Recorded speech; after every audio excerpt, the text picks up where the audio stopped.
Well, hello everyone. Here's my time to shine.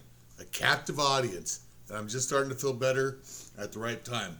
So, let's dig in here with the Bernie Sanders and AOC. And this is going to be a real quick one, hopefully. Nothing's real quick with me except sex. Let's begin. Of course, Bernie. Thanks for having me, and I hope you're doing well. Did Bernie Sanders get a piece of that nice little ass? Thanks for having me. Okay, that's petty. I probably shouldn't be going that low so quick. Out in Vermont. So, I mean, today, this is, what we're seeing today, and, you covered so many of these issues, is what we're seeing today with this Senate GOP bill is just a complete mockery. Complete mockery. Of public service. Of public service. We're supposed to be here to help people. And what Mitch McConnell and the Republicans in the Senate just presented was just a package of corporate sweeteners. Okay, so this is why people like AOC should not be in as high a position as they are. They don't, and this is a lot of, I hate to trash Democrats so often, because she's not absolutely wrong, so to speak. I would agree that in the emergency package the GOP put forth, there was pork. There was pork I didn't like. There was pork that I didn't believe deserving of corporate America. I think we could have done a secondary package to address those issues. It could have been a lot cleaner bill. Okay, but a mockery? There still was stimulus for the average person. It wasn't such a mockery that only corporate America was getting bailed out.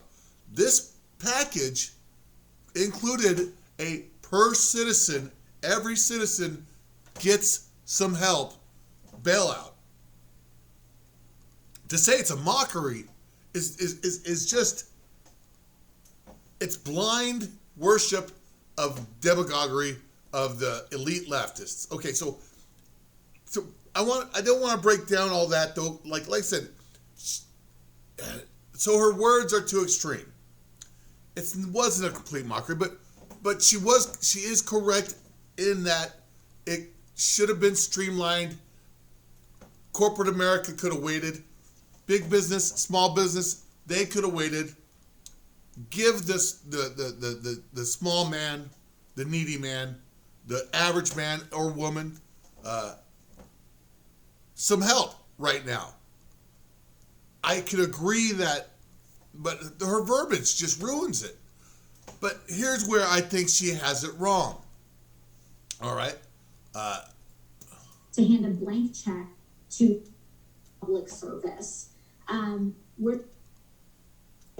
covered so many of these issues, is what we're the mockery of public service.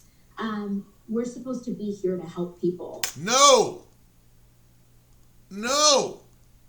That is not what politicians are for.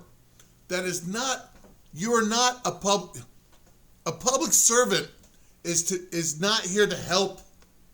This is why Democrats so often get it wrong.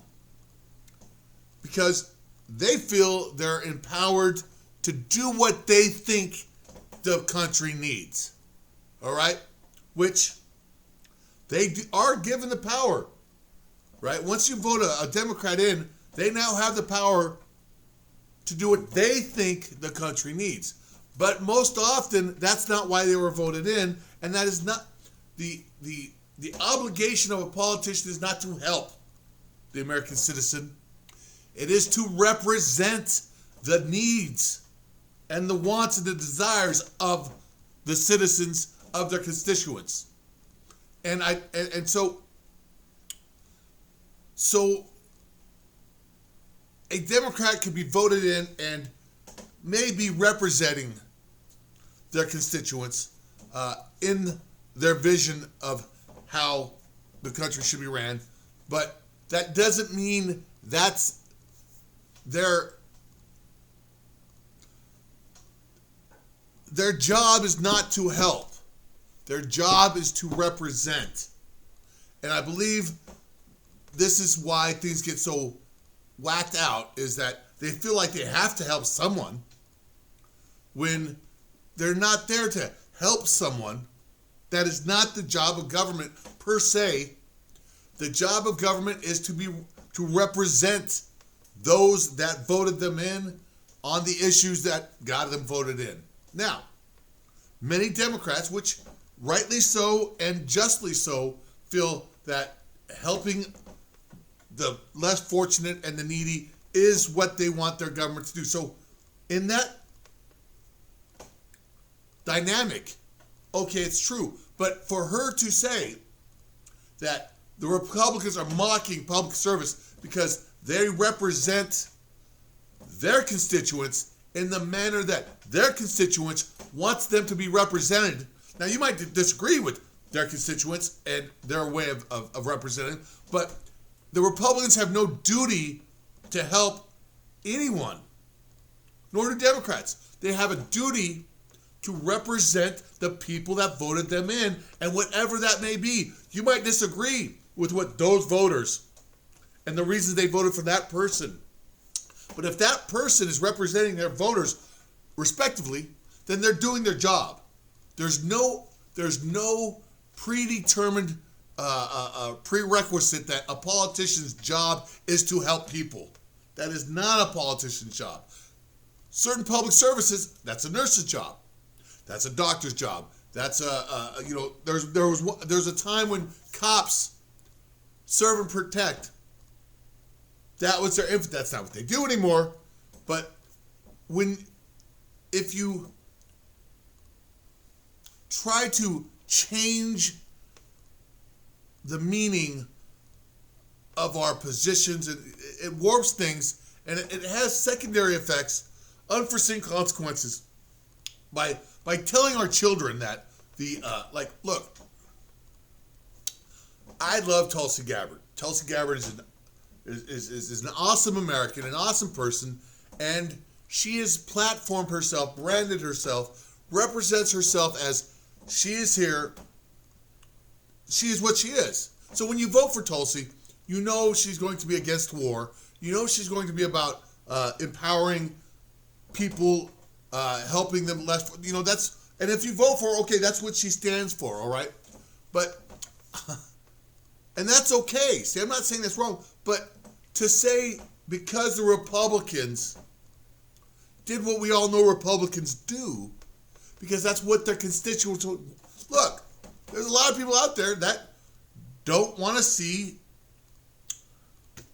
big corporations fail because A, they work for them, or B, their pensions are involved with them. Something where they're like, well, let's keep the car, like the bailouts of 2008, the car companies.